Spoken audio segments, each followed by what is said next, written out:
ठुल्ठुला मेडिकल कलेजहरू यहीँ बनाऊ न। किन हाम्रा मान्छेहरू बङ्गलादेश पढ्न जाने, किन हाम्रा मान्छेहरू अस्ट्रेलिया पढ्न जाने, चाइना पढ्न जाने? सबै मेडिकल पढ्नेहरू नेपालमै पढ्ने बाटोमा किन नबनाउने? कलेज खोलाउन त यहीँ भने। त्यहाँ पनि त हिंसा छ, त्यहाँ पनि त हाम्रो चेलीमाथि हिंसा भएको छ। 10 वर्षको जनयुद्धको बीचमा मान्छे कि त बन्दुक बोकेर जानै पर्यो, बन्दुक बोकेर जान नसक्नेहरू हजारौं लाखौं नेपाली युवाहरू बरु भागेर हरियो पासपोर्ट च्याप्दै अरबमा गएको होइन। 35 वर्ष अगाडिको रत्नराज्यको भवनको अनुहार त्यही हो, ल क्याम्पसको अनुहार पनि त्यही हो। के फेर्यो? हामीले पनि जिम्मेवारी लिनै पर्छ। सरकारमा भयौँ, मन्त्री भयौँ, प्रधानमन्त्री भयौँ, के फेर्यौँ हामीले? टियुको कुन छ इन्जिनियरिङ कलेज? त्यही पुल्चोक एउटा होइन? आजभन्दा 35 वर्ष अगाडि पनि त्यही कलेज थियो। त्यसपछि अर्को कुनै कलेज बढ्यो? टियुको अर्को इन्जिनियरिङ कलेज बढ्यो? बरु प्राइभेट कलेजहरूलाई कति कमिसनको आधारमा सम्बन्धन दिँदै बसे। तर सरकारका त्यस्ता कलेजहरू खुले। त्यसैले हामीले पनि जिम्मा लिनुपर्छ। 10 वर्ष 15 वर्ष पछाडि प्रत्येक तपाईँका अनुहारहरूलाई 10 करोड जिम्मा लाउन सक्ने हामीसँग छ, योजना छ। त्यसै गरी हामी सँगसँगै चाइना र नेपालले कस्तुरीको फार्मिङ गर्ने भन्ने कुरा उठ्यो। आज चाइना कस्तुरीको फार्मिङ गरिरहेको छ। आज नेपालले कस्तुरीको फार्मिङ गर्ने काम गर्यौं भने हाम्रा पहाडका, हाम्रा हिमालका प्रत्येक मान्छेहरू करोडपति हुनेछन्। हरियो गाँजाको पासपोर्ट दिएर गाउँ गाउँमा लाखौं रुपियाँ कमाउने ठाउँमा हामी पुर्याउँछौँ। हामी अरबमा होइन, अब यही मुलुकमा हामी दिन्छौँ। थुप्रै मेडिकल कलेजहरू नेपालमा खुल्न बाँकी छ। 18,000 विद्यार्थी आज मेडिकल पढ्नको लागि आवेदन दिन्छन्। ती कसले पाएको छ? 1800 भन्दा बढीले पाउँछन्। अनि ती विद्यार्थी पासपोर्ट च्यापेर अर्को विदेशमा चाहिँ खोज्दै नजाने बाहेक के उसको उपाय छ? त्यस भएकाले ती प्रत्येक विद्यार्थीहरूलाई यही मुलुकमा पढ्ने हामीले वातावरण बनाऊ। हाम्रो उद्देश्य यही हो। मलाई जेपी ओलीको नेतृत्वमा यो सम्भव छ, मलाई विश्वास छ। त्यसैले यी यस्ता एजेन्डाहरू बोकेर हामी यो मुलुकलाई बनाउँछौँ, यो मुलुकको समृद्धि गर्छौँ। यो मुलुक 5-7 वर्ष 10 वर्षभित्रै समृद्ध बनाएर देखाउँछौँ। जनतालाई सङ्गठित गरेर फेरि हामी जनताको फैसला हाम्रो पक्षमा पार्ने ठाउँमा हामी उभिन्छौँ। त्यसो भए प्रिय कमरेडहरू, ढुक्क भएर अगाडि बढ्ने, सङ्गठन बनाउने, विद्यार्थीहरूलाई सङ्गठित गर्ने, विद्यार्थीहरूलाई नेता बनाउने। म किन यो प्रसङ्ग जोडिरहेको छु भने मेरो घरको सानो प्रसङ्ग तपाईँहरूलाई सुनाउन चाहन्छु। जति बेला म भृकुटी मण्डपतिरका जुलुसहरूमा सहभागी थिएँ, भृकुटी मण्डपतिरका जुलुसहरूमा सहभागी भएर घर फर्किन्छु। मेरो छोरा अहिले ए लेभल पढ्दैछ, 17 वर्षको भयो। बा कहाँ गएर आएको? मेरो पार्टीको जुलुसमा गएर आएको नि छोरा। हुँदैन के बा? हुँदैन। त्यहाँ हुँदैन के बा? तपाईँको भविष्य त छँदै छैन, तर देशकै भविष्य छैन। मेरो छोरो त्यसो भन्छ। टिनेजर, भर्खरको विद्यार्थी। अब नेता म भएँ कि मेरो छोरा भयो? विचारको हिसाबले अब नयाँ विद्यार्थी तपाईँहरू नेता हुँदै हुनुहुन्छ। तपाईँहरू नेता हो अब मुलुकको भविष्यको। त्यही टिनेजर विद्यार्थीहरू आज मेरो छोराको कम्प्युटरको स्क्रिनमा, मेरो छोराको मोबाइलको स्क्रिनमा केपी ओलीको फोटो कहिल्यै हटेन। त्यो मेरो छोराको मात्र होइन, मेरो उमेरका धेरै मान्छेको घर घरमा यो कन्फ्लिक्ट छ। आज लाखौं युवाहरू केपी ओली जिन्दाबाद भन्दैछन्, बरु हामी बिचमा अलिअलि अलमल गऱ्यौँ होला। त्यसैले प्रिय मित्रहरू, अब अलमल छैन। हामीले यो मुलुकमा, यो मुलुकको भविष्यको लागि केपी ओली कमरेडलाई समर्थन गरेर लाखौं युवाहरू, लाखौं विद्यार्थीहरू अब यो मुलुकमा सङ्गठित हुँदैछ। त्यसैले त यो पार्टीको भविष्य छ। नाम भोलि के आउला पर्खिरहेछौँ हामी। केपी ओलीलाई पनि भनिरहेका छौँ, ढिलो नगर्नुहोस्। अब हाम्रा पुराना नामहरू छ, छिटो बिउताउनुहोस्। हामी त भनिरहेकै छौँ। हाम्रो पार्टीले विकास गरेको, हाम्रो आन्दोलन, हाम्रो जनताको बहुदलीय जनवाद, जननेता मदन भण्डारले खडा गरेको सिद्धान्त, मनमोहन अधिकारले नेतृत्व गरेको यो पार्टी त्यसै छोड्छौँ? त्यसैले केही नेताहरू अन्ततिर अलिअलि मलजल गर्दैछ, क्याक्टसको बिरुवाहरू रोपेर सप्रिन्छ कि भनेर। तर हामी त्यो लाइनमा छैनौँ। त्यो सप्रिनेवालै छैन, त्यसले केही दिनेवाला छैन देशलाई। त्यसैले त आउनुहोस्, फर्किनुहोस्। नेताहरू, आदरणीय नेताहरू हाम्रै नेतृत्व गर्न आउनुहोस् न, हामी त भनिरहेकै छौँ। त्यसैले प्रिय मित्रहरू, हामीले यो मुलुक, खास गरी राजनीतिक रूपमा हामीले जुन दृष्टिकोण हामीले बनाएको छौँ, जुन लोकप्रिय कम्युनिस्ट आन्दोलन विकास गर्यौँ, यही आन्दोलनको पक्षमा आज लाखौं नेपाली जनता उभिन तयार छन्। र यो मनोविज्ञान पढेको छ र यो मनोविज्ञानलाई सङ्गठित गरेर कमरेड केपी ओलीले हामी जस्ता लाखौं नेपाली जनताका भावनाहरूलाई सङ्गठित गरेर अगाडि बढ्ने हुनेछ। हाम्रो साथ छ। त्यसैले अघि उद्घोषक कमरेडले भन्नुभयो जस्तै भन्यौ नि त, जनताको सार्वभौम सत्ता थलो संसद हो, संसद फेस गर्छौं। अनि खानुभयो लड्डु, हामी त विद्यार्थी हो, कहिलेकाहीँ जाँचमा फेल भयो सरले त लड्डु खाएछ भन्नुहुन्छ नि, होइन? तिमीले त लड्डु खाएछ, जाँचमा फेल भए चाहिँ खान्छौ लड्डु। त्यसैले साथीहरू जितेर खाएको हो कि फेल भएर खाएको हो? अनि हौसेर फुरफुर फुरफुर गर्नुभयो, अबिर दल्नुभयो। कहिलेकाहीँ हौसिँदाखेरि फुरफुर हुँदाखेरि अलि पर हुत्तिन्छ के। अनि लड्डु लिएर हुत्तिएर गएको, बालुवाटारमा प्रधानमन्त्री छ भन्ने थाहा नपाइकन बुढा नीलकण्ठ पुग्नु भएछ। भएको यति हो। त्यसो भएको कारणले हाम्रा प्रधानमन्त्री, हाम्रा पार्टी अध्यक्ष त्यसैले नेतृत्व गरिराख्नु भएको छ। नहुत्तिनुहोस् प्रिय कमरेडहरू, आउनुहोस्। अझै पनि हामी साथ दिन तयार छौँ, तपाईँहरूलाई नेता मान्न तयार छौँ हामी। त्यसैले यी कतिपय चिजहरूमा राजनीतिक दृष्टिकोणको आधारमा हामी सङ्गठित भएर अगाडि बढ्न तयार छौँ। राजनीतिक दृष्टिकोण हो यो मुलुकलाई समृद्धिको दिशामा अगाडि बढ्नु छ। अब कतिपय राजनीतिक मुद्दाहरूमा लडाईँ झगडा गरेर होइन, अब फेरि पनि कतिपय हिंसात्मक आन्दोलनका कुराहरू हिजो आयो नि त। हिजो कतिपय बेला हामी अलिअलि मांसाहारी आन्दोलनको कुरा पनि त गर्नुभयो, हामी त्यसको पक्षमा छैनौँ। हामी वास्तवमा म आजै दृश्य झलझली देखिरहेको छु कमरेड हो। यदि अस्तिको फैसला आज भएको फैसला भन्दा ठिक विपरीत भाव भए के हुन्थ्यो होला? सायद आज 2-4 दिन नेपाल बन्दकै अवस्थामा हुन्थ्यो। धेरै मान्छेका गाडीहरू जल्थ्यो होला, धेरै मान्छेका घर तोडफोड हुन्थ्यो होला, धेरै न्यायाधीशका घरहरू तोडफोड हुन्थ्यो होला। त्यसैले त धम्की लगाउनु भएको थियो ऊ यहीँ अगाडि बसेर। अनि अब त बालुवाटार मात्र होइन, सिंहदरबारै घेर्नुपर्ने दिन आउँछ। के भन्या थियो? सिंहदरबारकै छेउमा सर्वोच्च अदालत छ, होइन र? तिमीलाई पनि घेर्छु भन्या थियो, होइन र? त्यसैले अब यस्ता खालका अभिव्यक्तिहरूको जवाफमा हाम्रा प्रधानमन्त्रीज्यूले, पार्टी अध्यक्षज्यूले आफ्नो जवाब पनि दिइसक्नै भएको छ। त्यसैले हामी शान्तिपूर्ण जनक्रान्तिको पक्षमा छौँ, शान्तिपूर्ण परिवर्तनको पक्षमा छौँ, यो मुलुकको समृद्धिको पक्षमा छौँ। र यो मुलुकको समृद्धिको पक्षमा भएको कारणले सर्वोच्चको फैसला जुनसुकै आए पनि सहर्ष स्वीकार गरेर आज हामी संयमतापूर्वक आफ्नो सङ्गठन निर्माण गरेर देशव्यापी हिँड्ने ठाउँमा छौँ। त्यसैले प्रिय कमरेडहरू, समृद्धिकै कुरा गरिरहँदाखेरि आज हामी के छ पढ्छौँ। धेरै साथीहरू पढिरहनु भएको छ। के छ हाम्रो सर्टिफिकेट पाउनुहुन्छ, त्यस पछाडि हरियो पासपोर्ट पाउनुहुन्छ। हरियो पासपोर्ट लिएर अरब जानुहुन्छ, 50 डिग्रीको तातो घाममा काम गर्नुहुन्छ। यो किन भयो यस्तो? 10 वर्षको जनयुद्धको बीचमा मान्छे कि त बन्दुक बोकेर जानै पर्यो। बन्दुक बोकेर जान नसक्नेहरू हजारौं लाखौं नेपाली युवाहरू बरु भागेर हरियो पासपोर्ट च्याप्दै अरबमा गएको होइन। 52 सालभन्दा अगाडि यतिका धेरै मान्छे विदेशमा गएका थिएनन्। तर 52 साल पछाडिको त्यसको चाहिँ त्यसबाट सिर्जित, त्यही युद्धबाट सिर्जित त्यो, त्यसैले लाखौं युवाहरू आज यो मुलुकमा आफ्नो श्रम गरेर यो मुलुकको समृद्धिको लागि खट्नुको सट्टा अरबको समृद्धिको लागि खटिरहेको छ र केही ज्याला पाउँछन्। हरियो पासपोर्ट च्यापेर अरब जाने युवाहरूलाई हामी नेतृत्व गरिरहेको छौँ। हामीले भनिरहेको छौँ, हाम्रो प्रधानमन्त्रीज्यूसँग हाम्रो सल्लाह भइरहेको छ। हरियो गाँजाको पासपोर्ट दिएर गाउँ गाउँमा लाखौं रुपियाँ कमाउने ठाउँमा हामी पुर्याउँछौँ। हामी अरबमा होइन, अब यही मुलुकमा हामी दिन्छौँ। त्यसै गरी हामी हरेक युवाहरूलाई भनिरहेका छौँ कि हामीसँग धेरै त्यस्ता समृद्धिका योजनाहरू छन्। हरियो पासपोर्ट च्यापेर अरब जानुको सट्टा यहाँका युवाहरूलाई यहाँका सबै नदीका गडतीरहरूमा रक्तचन्दन लगाउने हामीले खेती गर्ने एउटा कानुन पास गर्यौं भने 10 वर्ष 15 वर्ष पछाडि प्रत्येक तपाईँका अनुहारहरूलाई 10 करोड जिम्मा लाउन सक्ने हामीसँग छ, योजना छ। त्यसै गरी हामी सँगसँगै चाइना र नेपालले कस्तुरीको फार्मिङ गर्ने भन्ने कुरा उठ्यो। आज चाइना कस्तुरीको फार्मिङ गरिरहेको छ। आज नेपालले कस्तुरीको फार्मिङ गर्ने काम गर्यौं भने हाम्रा पहाडका, हाम्रा हिमालका प्रत्येक मान्छेहरू करोडपति हुनेछन्। हामीसँग योजना छैन। त्यसैले हाम्रा यस्ता धेरै योजनाहरू आज अरबौंको विदेशी रक्सी हामी खाइरहेका छौं। नेपालको कोदोको रक्सी हामी घोप्ट्याइरहेका छौं। हाम्रै कानुनले प्रतिबन्ध लगाइरहेको छ।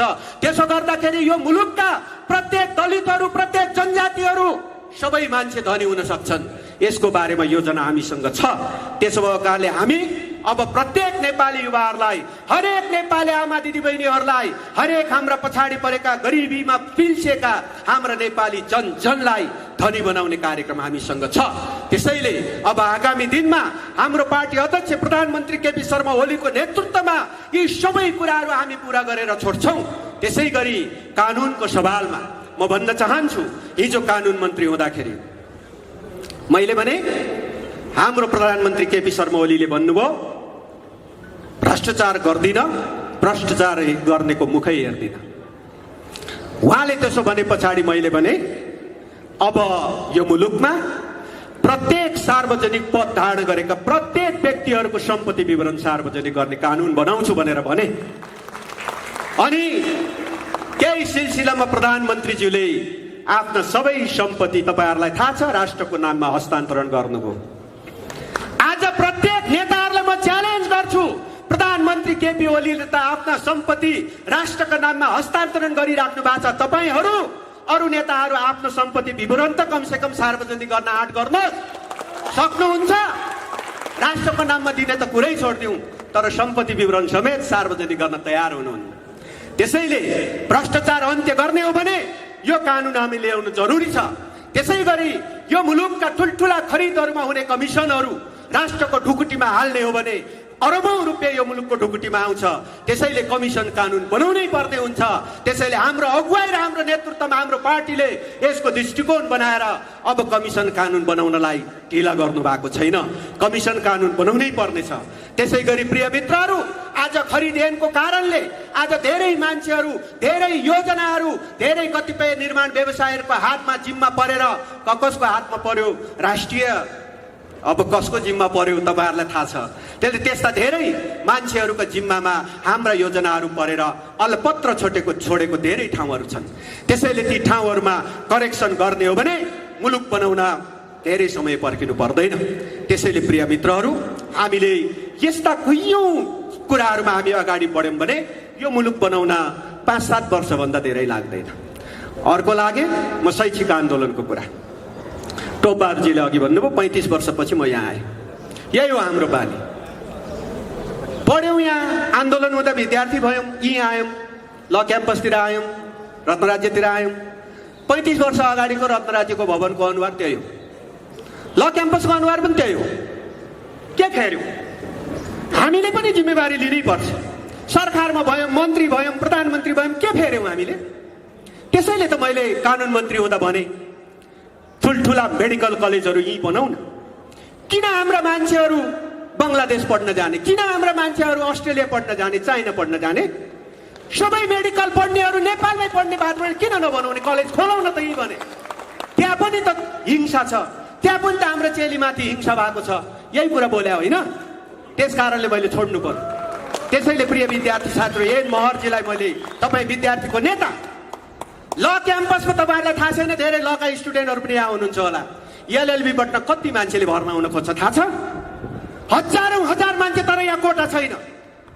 आज टियु के गरेर बसेको छ? एन महरको एजेन्डा हुने कि नहुने? यस्ता ल क्याम्पसहरू अर्को 10वटा खोल्ने कुरा हामी किन नबोल्ने?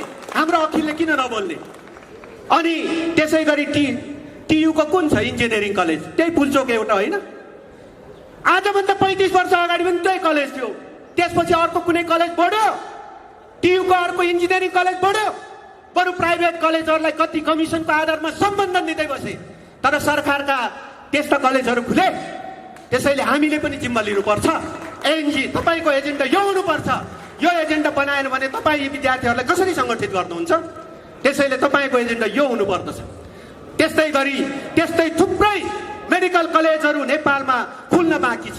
18,000 विद्यार्थी आज मेडिकल पढ्नको लागि आवेदन दिन्छन्। ती कसले पाएको छ? 1800 भन्दा बढीले पाउँछन्। अनि ती विद्यार्थी पासपोर्ट च्यापेर अर्को विदेशमा चाहिँ खोज्दै नजाने बाहेक के उसको उपाय छ? त्यसो भएको कारणले ती प्रत्येक विद्यार्थीहरूलाई यही मुलुकमा पढ्ने हामीले वातावरण बनाऊ। हाम्रो उद्देश्य यही हो। मलाई त्यही कारणले विश्वास छ, मेरो नेता केपी शर्मा ओलीमाथि विश्वास छ। अरूले त गर्दैनन्, किनभने केही समय मैले पनि हेरेकै हो। त्यसैले अब यो नेताको केपी ओलीको नेतृत्वमा यो सम्भव छ, मलाई विश्वास छ। त्यसैले यी यस्ता एजेन्डाहरू बोकेर हामी यो मुलुकलाई बनाउँछौँ, यो मुलुकको समृद्धि गर्छौँ, यो मुलुक 5-7 वर्ष 10 वर्षभित्रै समृद्ध बनाएर देखाउँछौँ। त्यस भएको कारणले प्रिय विद्यार्थी मित्रहरू, आउनुहोस्, सङ्गठित हुनुहोस्। भविष्य तपाईँहरूको हो, तपाईँहरूले नेतृत्व गर्ने हो। यो मुलुकलाई बनाउनु छ भने हरियो पासपोर्ट च्यापेर विदेशमा होइन, यही मुलुकको समृद्धिको लागि तपाईँहरू खट्ने हो। तपाईँ विद्यार्थीहरू अगाडि बढ्नुहोस्, यो मुलुकको नेतृत्वमा आउनुहोस्। म तपाईँहरूलाई यति नै आफ्नो बनाएर राख्दै बिदा हुन्छु। अभिवादन। धन्यवाद। दिमागमा रहेका प्रश्नहरूको बारेमा स्पष्टता हासिल गर्नुपर्ने जरुरत छ। पूर्ववक्ता साथीहरूले कतिपय विषयमा आफ्ना भनाइहरू प्रस्तुत गर्नुभएको छ, परिस्थितिको विश्लेषण गर्नुभएको छ र आउने दिनमा हामी कसरी अगाडि बढ्ने हो त्यसको बारेमा आफ्ना केही भनाइहरू, केही प्रस्तावहरू, केही दृष्टिकोणहरू सार्वजनिक गर्नुभएको छ। म ती कुराहरूलाई समर्थन गर्न चाहन्छु र यहाँहरू समक्ष मैले त्यसमा केही थप कुराहरू जोड्न चाहन्छु, थप केही कुराहरू प्रस्तुत गर्न म चाहन्छु। हिजो हामीहरूले संसद विघटन पश्चात त्यसको कारण बताउँदै देशवासीका नाममा सम्माननीय प्रधानमन्त्रीज्यूले जानकारी गराउनु भएको थियो।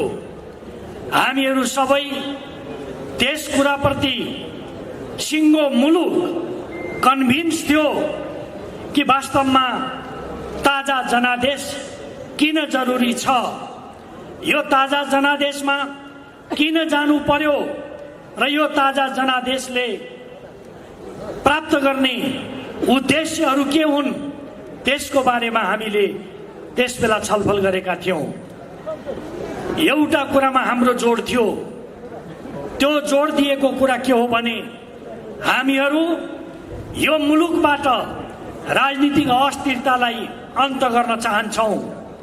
हाम्रो जोड के हो भने यो राजनीतिक अस्थिरताले गर्दाखेरि आर्थिक विकास र समृद्धि हुन सकेन। सम्माननीय प्रधानमन्त्री हाम्रो पार्टीका आदरणीय अध्यक्ष केपी शर्मा ओलीले भन्नुहुन्छ, यो देश गरिब हुनै नसक्ने देश हो, यो देश गरिब हुनै नपर्ने देश हो, तर पनि हामी गरिब छौँ। यस पछाडिको कारण एउटै हो, मुलुकले दशकौं दशकदेखि राजनीतिक अस्थिरताबाट आक्रान्त हुनु पर्यो। यो राजनीतिक अस्थिरताका कारण आर्थिक विकास र समृद्धि हुन सकेन। राष्ट्रिय स्वाभिमान र अस्मिता कमजोर हुन पुग्यो। समाजमा अराजकताले बढावा पायो। हामी सिङ्गो मुलुक एकताबद्ध भएर अगाडि बढ्ने कुरामा बेला बेलामा कमजोरीहरू देखा परे। त्यसकारणले प्रधानमन्त्रीजीको एउटै अठोट एउटै सङ्कल्प थियो, राजनीतिक अस्थिरतालाई अन्त गर्नुपर्छ। यो राजनीतिक अस्थिरता अन्त नगर्ने हो भने देशको विकास हुन सक्दैन, अराजकताको अन्त हुन सक्दैन। हाम्रो राष्ट्रिय स्वाभिमान र स्वतन्त्रता निरन्तर खण्डित हुँदै जान्छ, कमजोर हुँदै जान्छ। त्यसकारणले हामीले राजनीतिक अस्थिरतालाई अन्त गर्नको लागि अब अगाडि बढ्नुपर्छ भन्ने उहाँको अठोट थियो, सङ्कल्प थियो। हिजो दुईटा कम्युनिस्ट पार्टी एक भइरहँदा पनि यही उद्देश्य राखेर हामीहरू अगाडि बढ्न चाहेका थियौँ। तर आदरणीय साथीहरू, हामीले देख्यौँ त्यो उद्देश्य राखेर पार्टी एकता भए पनि देशलाई निरन्तर कमजोर बनाउने काम भयो। एकातिर बहुमत झन्डै 2/3 समर्थनमा सरकार बनेको छ, तर आन्तरिक कारणले गर्दा सरकार चल्न सक्दैन, सरकारले निर्णय गर्न सक्दैन, हलन चलको स्थिति भयो। 3 वर्ष भयो पार्टी एकता भएको, तर त्यो एकता टुङ्गिन सक्दैन। सरकारले गर्न चाहेका कुराहरू ठिक ढङ्गले हुन सक्दैनन्। यस्तो बेलामा प्रधानमन्त्रीजीले एउटा ऐतिहासिक फैसला गर्नुभयो, अठोट गर्नुभयो, ताजा जनादेशमा जानु पर्दछ र यो ताजा जनादेशले जनताको समर्थनमा राजनीतिक अस्थिरताको लागि भइरहेका कुकर्महरूको विरुद्धमा फेरि एउटा नयाँ ढङ्गले जनताको उभार ल्याएर राजनीतिक स्थायित्व प्राप्त गर्नुपर्दछ भन्ने सोचका साथ एउटा ऐतिहासिक फैसला गर्नुभएको थियो। हाम्रो एउटै उद्देश्य थियो, केपी ओली सधैँ सत्तामा बस्ने, पार्टीको सत्तामा होस् वा राज्य सत्तामा होस्, सधैँ त्यो सत्तामा बस्न चाहने त्यस्तो इच्छा राख्ने नेता होइन, व्यक्ति होइन। उहाँले भन्नुभएको छ, नयाँ व्यक्तिहरूलाई नेतृत्व प्रदान गर्नुपर्दछ, नयाँ पुस्ताले अब नेतृत्व सम्हाल्नु पर्दछ। उहाँले निरन्तर यही कुरामा जोड दिनुभयो। तर दुर्भाग्य के हो भने 33 वर्षदेखि निरन्तर पार्टी प्रमुख हुँदै आएका व्यक्तिहरू, लगातार 15 वर्षदेखि पार्टीको प्रमुख हुँदै आएका व्यक्तिहरू, 12 वर्षदेखि पार्टीको प्रमुख हुँदै आएका व्यक्तिहरूको अझै पनि सत्तामा बसिरहने, त्यसको हाली मुहाली सम्हालिरहने तिर्सना मेटिएन। हो यही कारणले अब केपी ओलीले हाम्रो लागि फेरि पनि बाटो दिँदैन भन्ने ठानेर यो सरकारलाई असफल बनाउने कोसिस भयो। हो त्यसको विरुद्धमा केपी ओलीले ऐतिहासिक फैसला गर्नुभयो, म जनताको बीचमा जान्छु, ताजा जनादेश लिन्छु र यो ताजा जनादेश मार्फत मुलुकलाई राजनीति स्थायित्व दिनको लागि अब ऐतिहासिक ढङ्गले अगाडि बढ्छु भन्ने अठोट र सङ्कल्प गर्नुभयो। देशका नागरिकहरूले, आम जनताले, युवा वर्गले त्यसको एउटा उत्साहका साथ समर्थन गर्यो र हामीहरू अगाडि बढ्यौँ। हामीले त्यसको बारेमा कुराहरू भन्यौँ। देशमा कहिले नभएका, तपाईँहरूलाई मैले भन्न चाहन्छु, कहिले पनि सम्भव नभएका ठुल्ठुला ऐतिहासिक सभाहरू भए। त्यसको समर्थनमा केपी ओलीले गर्नुभएको निर्णयको पक्षमा लाखौं जनताका सभाहरू भए, कार्यकर्ताहरूको उपस्थिति भयो। एउटा नयाँ सामाजिक जागरण मुलुकभरि देखा पर्यो। यस्तो स्थिति भइरहेको बेलामा अहिले सर्वोच्च अदालतले एउटा फैसला गरेको छ। अघि पूर्ववक्ता साथीहरूले केही विचारहरू राख्नु भएको छ। म यहाँहरूलाई भन्न चाहन्छु, हामी लोकतन्त्रमा विश्वास गर्छौँ, शक्ति पृथकीकरणमा विश्वास गर्छौँ, तर अदालतको फैसलालाई त्यस हिसाबले मान्दा मान्दै पनि हामी भन्न चाहन्छौँ, सबैभन्दा ठुलो फैसला दिने न्यायाधीश यो सर्वोच्चका न्यायाधीशहरू होइनन् र हुन सक्दैनन्। सबैभन्दा ठुलो फैसला दिने न्यायाधीश भनेका जनता हुन्। जनताले गर्ने फैसलाको प्रतीक्षामा छौँ हामीहरू। हामी लोकतन्त्रमा विश्वास गर्ने भएको हुनाले, शक्ति पृथकीकरणको कुरामा विश्वास गर्ने भएको हुनाले हामी सर्वोच्चले गरेको फैसलालाई मान्दछौँ। त्यो मान्दछौँ भनेको अर्थ हामी त्यसलाई कार्यान्वयन पनि गर्छौँ। तर हाम्रो विश्वास के व्यक्त गर्छौँ भने तिमी भन्दा धेरै शक्तिशाली न्यायाधीशहरू जनता हुन्। जनताले गर्ने फैसलाको प्रतीक्षामा छौँ हामी, त्यसको तयारीमा छौँ। हामी यो कुरामा जोड दिन चाहन्छौँ। अहिले पनि मानिसहरू सर्वोच्चले गरेको फैसलामा बोल्नु हुँदैन भन्ने यस्ता खालका सोचाइ राख्नेहरू पनि छन्। यो विरुद्धमा होइन, हाम्रो असहमति हो। विश्लेषणको आधारमा गरेको हाम्रो असहमति। हामीले भनेका छौँ, तिम्रो फैसलाले यो मुलुक जुन दुर्भाग्यतिर जान लाग्दै थियो त्यही दुर्भाग्यतर्फ जानको लागि प्रेरित गरेको छ। यो अदालतको फैसलाले त्यही कुरा गरेको छ। त्यसकारणले राजनीतिक अस्थिरता निम्त्याउने, यो अस्थिरताका कारणले आर्थिक विकास र समृद्धिमा बाधा पुर्याउने, अराजकतालाई बढावा दिने, मुलुकको एउटा राष्ट्रियता र स्वाभिमानको पक्षलाई कमजोर बनाउने काम हुनेछ। अब राजनीतिमा हिजो 52 सालपछि जुन ढङ्गको घिनलाग्दो खेल सुरु भयो त्यही खेलको पुनरावृत्ति हुनेछ। म दुःखका साथ भन्न चाहन्छु, सम्मानित सर्वोच्च अदालतको फैसलाले मुलुकको राजनीतिलाई त्यही फोहोरी आहालतर्फ धकेलेको छ। यसप्रति म दुःख व्यक्त गर्न चाहन्छु। हामी सबैले त्यो फैसलाप्रति त्यस हिसाबले दुःख व्यक्त गर्नुपर्छ भन्ने कुरा पनि म राख्न चाहन्छु। अहिले हामीहरू, अघि साथीहरूले भन्नुभयो, अब केपी ओलीले के गर्छन्? यहाँ सडकमा नारा लाउनेहरूले केही भने।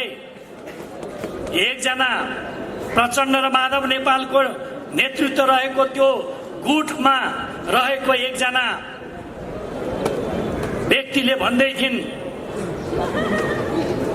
एकजना महिलाले भन्दै थिइन्, अब केपी ओलीले राजीनामा दिएनन् भने गलत त्यही छ भनेर भन्दै थिइन्।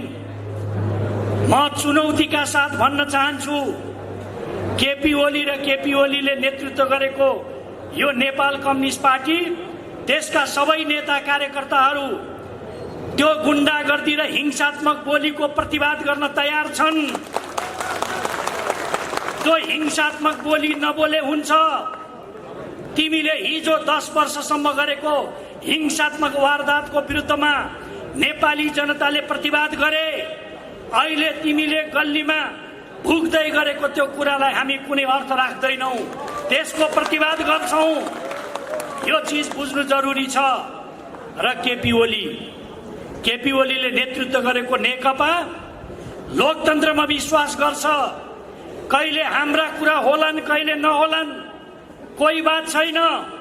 हामी त्यो प्रक्रियाको सामना गर्छौं र हामीले भनेका छौं, केपी ओली तिमीले भन्दैमा, तिमीले धारे हात लाउँदैमा, तिमीले अशिष्ट र जंगली हिसाबले गाली गर्दैमा केपी ओलीले राजीनामा दिँदैनन्, यो सबैले बुझे हुन्छ। तर केपी ओली लोकतन्त्रमा विश्वास गर्ने भएकाले केपी ओली संसदको सर्वोच्चतालाई मान्छन्। केपी ओली संसदको सर्वोच्चतालाई मानेर त्यहाँ सामना गर्छन्। तिम्रो हिम्मत छ भने अविश्वासको प्रस्ताव ल्याऊ, त्यो अविश्वासको प्रस्तावको सामना गर्छन् केपी ओलीले। केपी ओलीको नेतृत्वमा रहेको नेकपाले ती सबै लोकतान्त्रिक विधिबाट आउने कुराहरूको सामना गर्छन्। तिमी सबैले बुझ। म यहाँहरूलाई के भन्न चाहन्छु भने, हामी त्यो कार्यान्वयन गर्छौं भनेको अर्थ के हो भने, संसद बोलाउने कुराको हामी प्रक्रियामा अगाडि बढ्छौं, संसदको सामना गर्छौं। कसको हिम्मत छ अविश्वासको प्रस्ताव ल्याऊ, त्यसको डटेर हामी सामना गर्छौं। त्यो अविश्वासको प्रस्तावको सामना गर्दा जे परिणाम हुन्छ त्यसलाई स्वीकार गर्छौं। यो सबैले बुझे हुन्छ।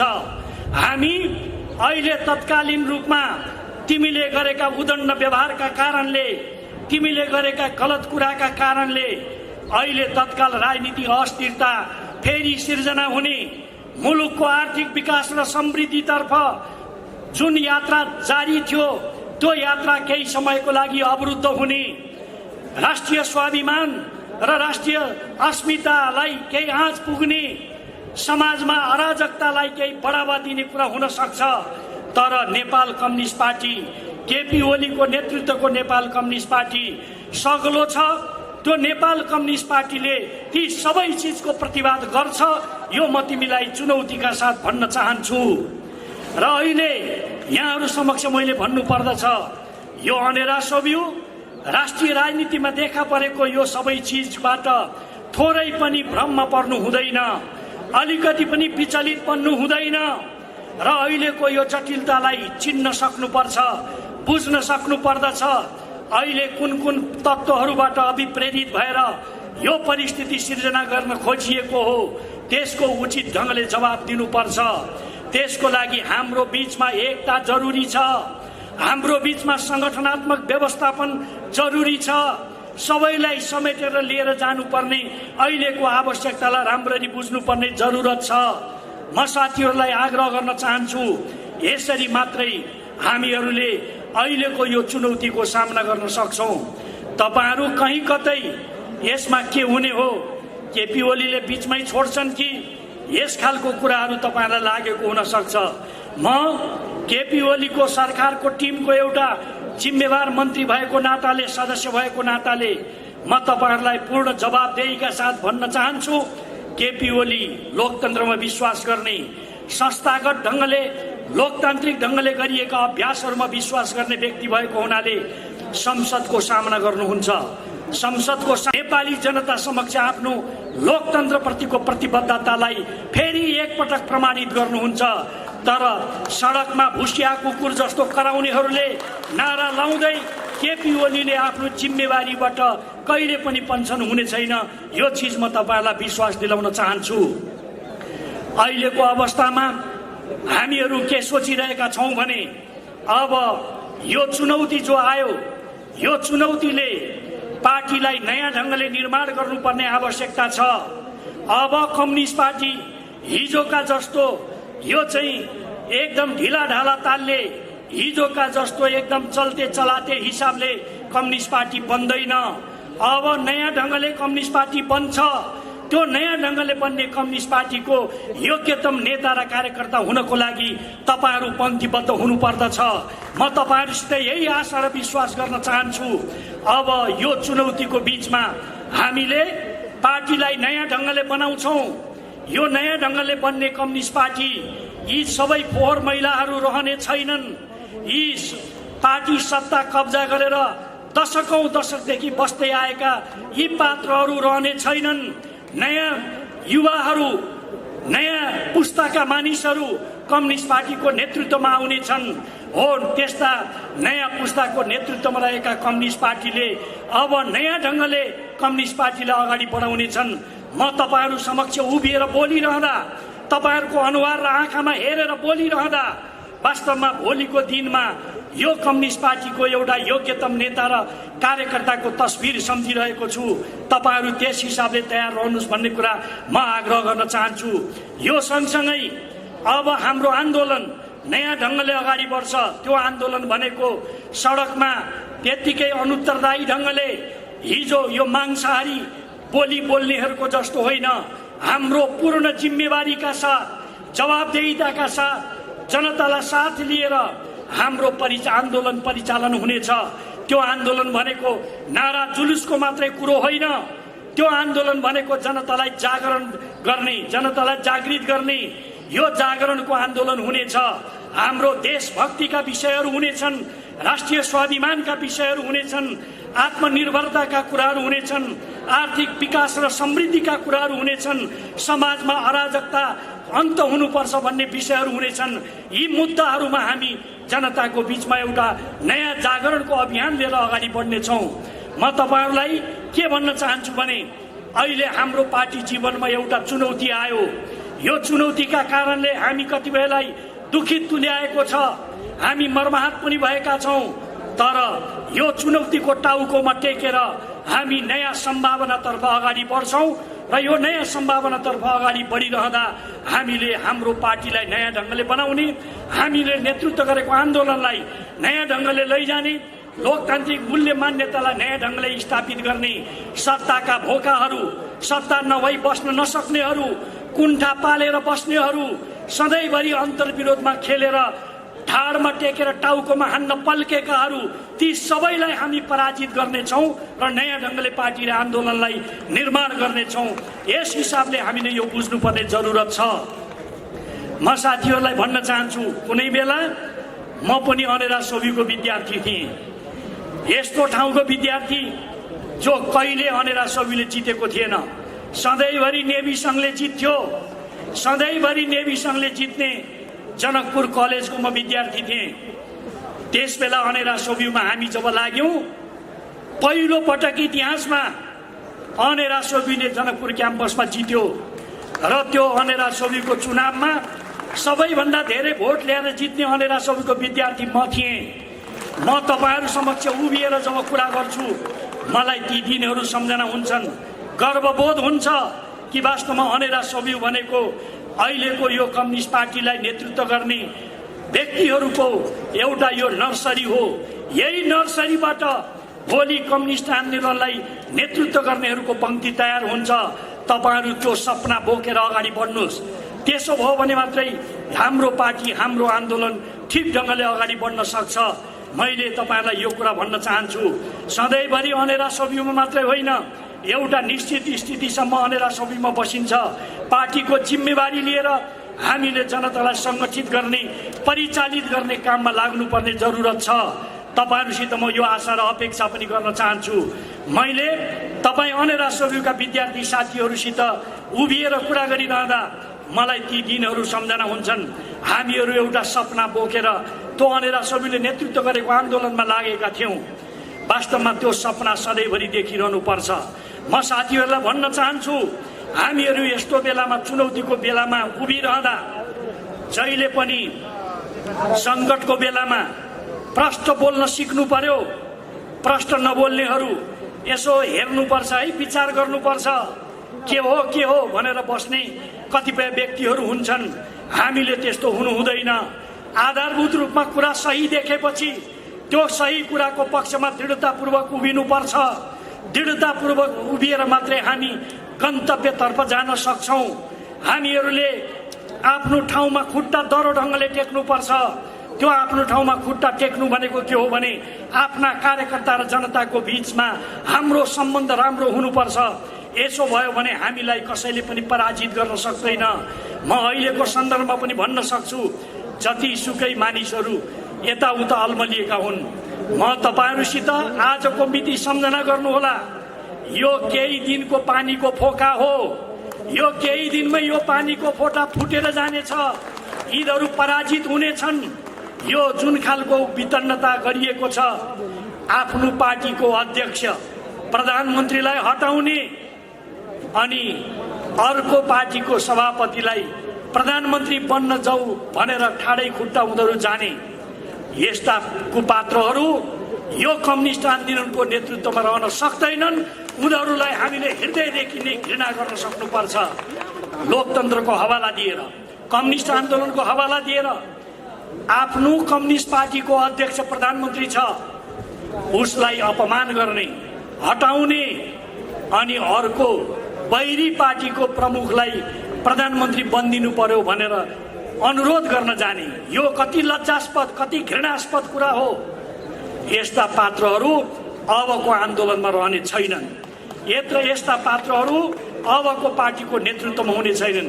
म तपाईँहरूलाई भन्न चाहन्छु, अब नेपालको कम्युनिस्ट पार्टी नयाँ जीवन लिएर उठ्नेछ। अबको हाम्रो आन्दोलन नयाँ गतिका साथ उठ्नेछ।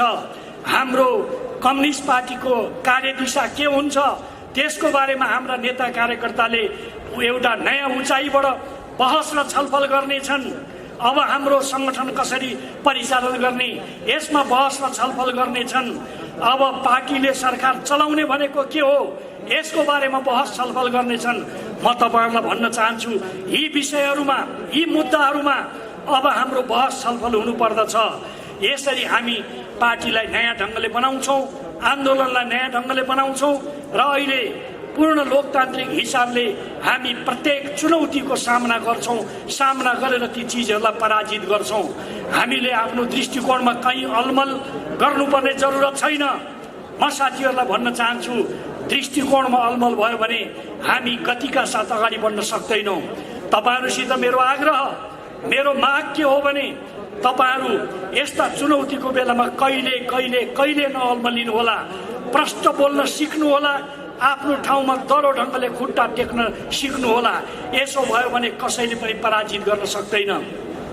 अहिलेको अवस्थामा हामी केपी ओलीको नेतृत्वमा नेपाल कम्युनिस्ट पार्टी जुन छ त्यही पार्टीले यो चुनौतीको सामना गर्नेछ, यो विश्वास म तपाईहरुलाई दिलाउन चाहन्छु। अहिले हामीले हेर्यौं केपी ओलीको विरुद्धमा विधि र पद्धति भन्छन्। के हो त्यो विधि पद्धति? तपाईले देख्नुभयो होला अन्तर्वार्तामा नेताहरूका मनमा औडा के भएको छ। केपी ओली ठूला कुर्सीमा बसेका छ, हामी छेउमा साना कुर्सीमा बस्नु पर्यो रे। मुद्दा थियो केपी ओलीलाई बा भन्छन् रे। बहसको कुरा यो, कसैले कसैलाई बा भन्छ भने कुनै आदर भावका साथै भन्छ। रहरले कसैले बा भन्दैन कसैलाई। जसले कार्यकर्ता र आम जनताको मन जित्छ, बा सुलभ व्यवहार गर्छ, स्नेह प्रदान गर्छ, उसलाई मान्छेले भन्छन्। अनि त्यो सहन नसक्ने बा भन्छन्। मुद्दा के हो भन्दा बा भने सही नसक्नु, कुर्सी ठूलोमा बसे त्यही सही नसक्नु, यस्तो मानसिकता बोकेका मान्छेहरू पार्टीको नेतृत्वमा अहिलेसम्म बसे बसे दुर्भाग्य भयो। अब बस्न उचित हुँदैन, अब बस्नु उचित हुँदैन। अब त गतिवान मान्छेहरू सृजनशील मान्छेहरू, नयाँ ढङ्गले सोच्ने मानिसहरू, एउटा परिचालन गरेर जनतालाई नयाँ सपना देखाउने मान्छेहरू, ती सपनालाई साकार पार्नको लागि संकल्प बोकेका मान्छेहरू नेतृत्वमा आउनुपर्छ।